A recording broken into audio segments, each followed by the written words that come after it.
1031 exchanges are a big part of what 37th Parallel does. Can you Yep. talk about how easy that is to do a 1031 exchange when a syndication or a fund wraps up with 37th Parallel?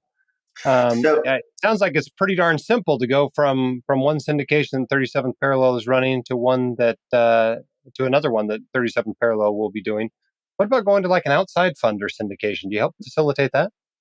so when you're in a single asset deal with us, that one will pretty much go when we sell that project, it will 1031 into another project.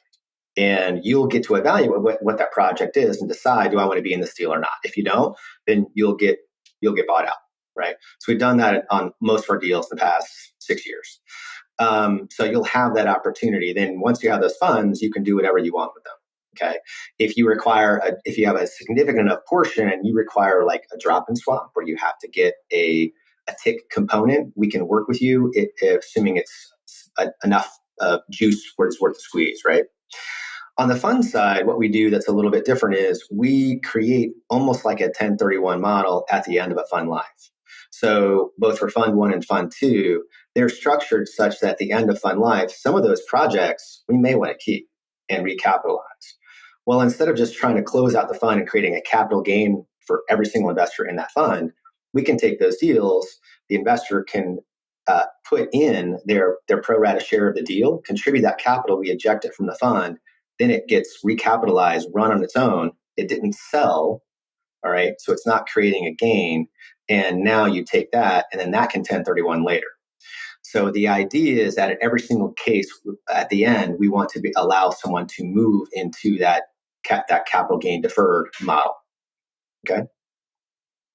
So when the fund wraps up, it would be like part of the money would potentially be able to be 1031 exchange.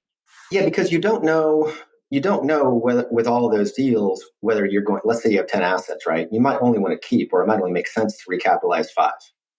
So we don't want to say, hey, we're going to 1031 exchange the entire model, but we do at least want to do it here. So if you think about a traditional non-DST fund, it's atypical to be able to do that. Typically, when a fund closes, it just wraps up. The sponsors trying as quickly as they can to get the pref back, get to their promote, and then close out, and they basically make most of their money at the end.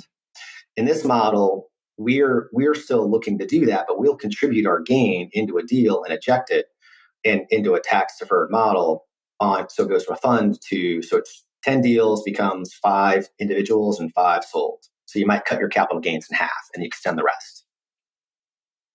But there's no anticipation that you'll be able to go straight from Fund 1 to Fund 4 or something without any sort of capital gains event.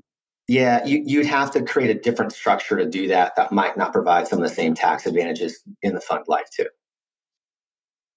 Have investors tried to 1031 exchange out of a syndication into a syndication run by another operator? Have they been successful being able to do that in the past?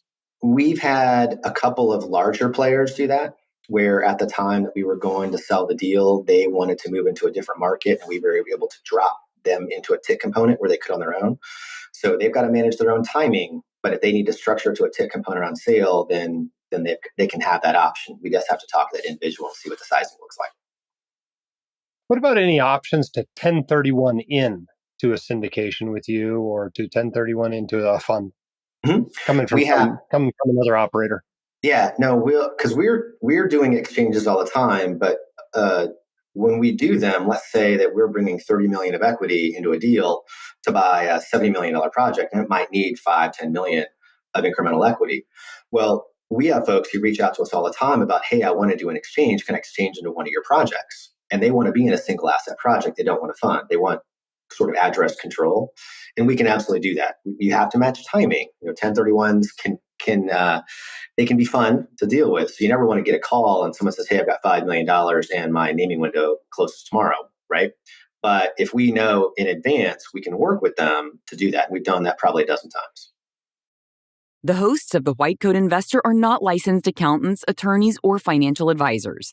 This podcast is for your entertainment and information only. It should not be considered professional or personalized financial advice. You should consult the appropriate professional for specific advice relating to your situation.